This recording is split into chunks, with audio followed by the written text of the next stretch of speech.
Il y a des fois des gens qui sont en surendettement, ils ont un niveau de vie. Voilà, il était clair, mais il n'était pas net, exactement. Des fois, des gens qui vivent dans un niveau de vie qui n'est pas le leur. Donc, chaque jour, ils s'endettent, ils s'endettent, ils s'endettent, et après un jour, ça craque. Ça, c'est la même chose. Il y a des gens qui vivent dans un niveau spirituel qui est au-delà de leur capacité. Donc maintenant, s'ils n'assument pas, ils vont tout lâcher. Donc nous, quand on a été sauvés comme ça, parce qu'on nous a dit au début, quand moi j'étudiais toute la journée et que je suis arrivé à Breslev, au début, avant même que je me marie, j'avais tout juste 21 ans, tout de suite on m'a dit arrête d'étudier, va travailler. Va travailler 7-8 heures par jour. J'ai écouté, j'ai été travailler. Et après, on m'a expliqué, 1 an, 2 ans après, on dit, tu n'es pas au niveau, tu ne peux pas étudier toute la journée. C'est pas ton niveau.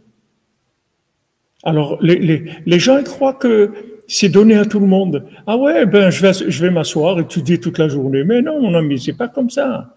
Il faut que tu vérifies bien si tu es capable de le faire. Parce que si tu n'es pas capable de le faire, tu vas tout lâcher, tu vas tout craquer. Il faut que tu le saches.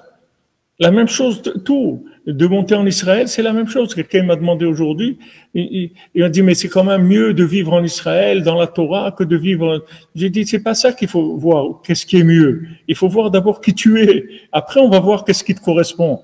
Les gens, ils font des choix et ils tiennent pas compte d'eux-mêmes. Mais d'abord, il faut un diagnostic avant de dire ce qu'on va faire. D'abord, il faut savoir qui tu es. Après, on voit qu'est-ce qu'on va te donner à faire. Mais les gens, non, ils croient que tout est là. Ouais, ben, je vais faire ça. Hein, et après, qu'est-ce que quand tu vas pas tenir, qu'est-ce que tu vas faire? Tu vas tout exploser. Il faut faire attention.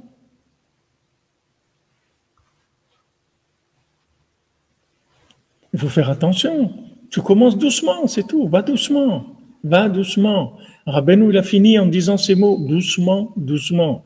Parce qu'il a vu que les fous qu'on est, on va se lancer. Et moi, le premier, j'étais lancé, mais alors, c'était de la folie. C'était vraiment, c'était 17 heures par jour d'études. Mais ça me plaisait. J'aimais beaucoup ça. Mais c'est pas parce que tu aimes et que ça te plaît que tu es fait pour ça. Tu n'es pas au niveau. Ok, doucement, doucement, doucement. Les yeux plus gros que le ventre. Va doucement, va doucement. Et heureusement que bon Hachem, qu'il y a des gens qui nous ont sauvé la vie. Il m'a sauvé la vie. Il m'a sauvé la vie. Il m'a dit arrête tout de suite, tout de suite, tout de suite. Va travailler. Étudie aussi, mais va travailler 7-8 heures par jour. Maintenant, le travail, qu'est-ce qu'il fait? Il vous permet de vous construire en travaillant sur des niveaux qui sont plus bas. Donc, vous vous entraînez sur des niveaux qui sont plus bas. Vous formez, quand quelqu'un qui veut faire de l'haltérophilie, il va pas commencer à lever 200 kilos. Il va commencer à lever 15 kilos, 10 kilos. Il va développer ses muscles, il va ajouter à chaque fois un petit peu. Après, il va arriver, au bout de 20, 30 ans et 40 ans, il arrivera à lever 200 kilos. Mais là, il faut qu'il commence par ce qu'il peut au départ. Donc ça, c'est très, très important. C'est l'erreur qu'il avait, ce monsieur-là. Maintenant, qui est-ce qui l'a renseigné? Où il peut prendre les renseignements? Comment tu veux savoir si tu es fou ou pas, si tu es en dépassement? Ben, si tu as une épouse, ton épouse, si elle n'est pas joyeuse, ça veut dire que tu as un problème quelque part. Ton épouse, elle doit être joyeuse. Si ton épouse, elle n'est pas joyeuse, ça veut dire que tu es en overdose. Fais attention. Fais attention. Descends, descends, descends, jusqu'à que tu trouves la communication avec ton épouse, et tu vas voir que là, elle va être heureuse, et toi aussi, tu vas être heureux, tu vas être très bien. Après, vous avancez ensemble.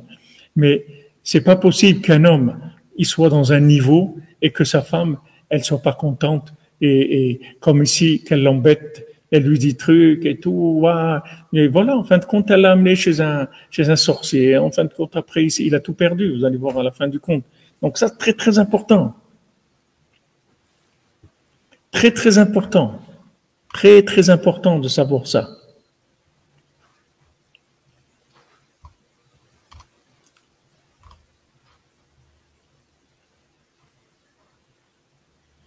Il y a des niveaux pour tout. Il y a des niveaux. Il faut aller doucement, c'est tout. Il vaut mieux être en retard qu'en avance. Parce que ça, c'est des choses comme Rabbeinu dit pour les dépenses. Il dit maintenant, tu veux un nouveau costume, tu n'as pas les moyens de l'acheter. Tu n'as pas moyen d'acheter le costume et tu veux l'acheter. Rabbeinu dit, au lieu de t'endetter, qu'est-ce que tu vas faire? Tu vas te devoir un costume. Tu te dis, je te promets, je me dois un costume. Dès que j'ai les moyens, je l'achète, pas de problème. Je me dois le costume, pas de problème. Mais je vais pas m'endetter, parce que l'endettement, tu sais pas où ça va t'amener. Spirituellement, c'est pareil. Mais ne t'endette pas.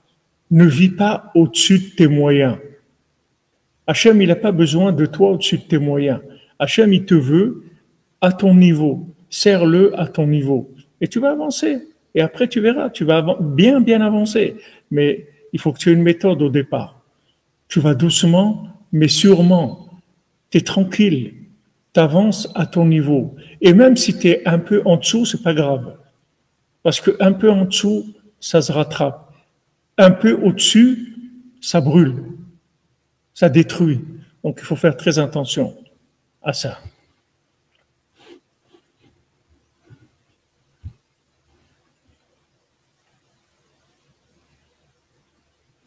Il faut faire attention à ça. Regardez ici, il avait un problème. Il était en dépassement. Donc, comme il était en dépassement, ça, au lieu d'être comme on dit, le mieux, c'est l'ennemi du bien. Quand c'est bien, ça suffit. Pourquoi tu veux mieux?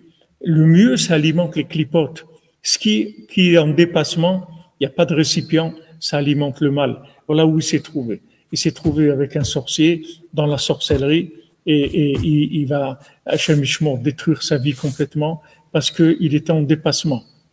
S'il avait vu que sa femme a besoin de Parnassa, va travailler, amène la Parnassa, qu'elle se calme, qu'elle soit heureuse. Une fois que maintenant elle sera heureuse, tu vas travailler, elle sera heureuse. Elle-même, elle te dira, tu sais, si tu veux étudier un peu plus et tout, en fin de compte, on peut éviter ça, on n'a pas besoin d'aller en vacances dans un endroit tellement cher et tout. Après, ensemble, on avance. Vous avancez ensemble tous les deux.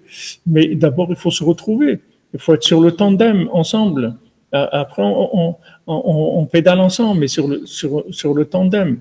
Pas qu'il y en a un qui se trouve dans les sphères et l'autre elle est par terre. On peut pas, c'est pas comme ça la vie. Ça marche pas comme ça. Si la femme ne fait rien, si le mari ne fait rien et que la femme est à un niveau supérieur, que faire? Eh ben, il faut l'encourager. Il faut l'amadouer. Il faut l'encourager. Il faut faire le dindon avec lui. Il faut surtout pas lui faire des reproches. Ouais, exactement, Nana, on répare encore aujourd'hui.